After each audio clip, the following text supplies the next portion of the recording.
What does success look like? We can learn a lot about what success looks like by reading Acts chapter 14, verses 1 through 7. Paul and Barnabas were in a city called Iconium, and usually when Paul goes anywhere, he goes straight to the Jewish synagogue and preaches the word. There they spoke so effectively that a great number of Jews and Greeks believed.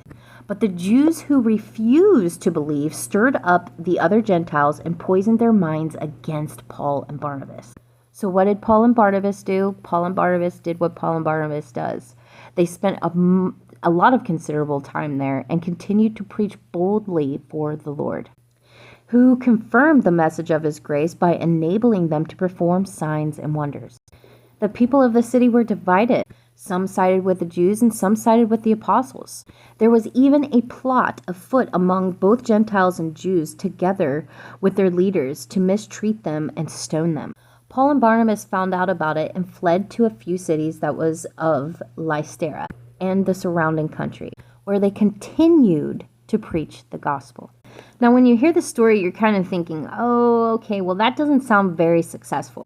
But the thing is they were successful in their faith. Success looks like perseverance in the face of opposition. Even though the Jews had poisoned the minds of the Gentiles and literally convinced them to stone Paul and drag him out of the city, he got up and continued to preach the word anyway. Not only did they get to some of the Jews and some of the Gentiles to believe, they also persevered in the face of opposition. You're going to face opposition and trials of many kinds. But just like James chapter 1, verse 2 through 4 says, "Consider it pure joy, my brothers and sisters, when you face trials of many kinds, because you know that the testing of your faith produces perseverance. Let perseverance finish its work so that you may mature and complete, not lacking anything." Now, my friends, that is what success looks like.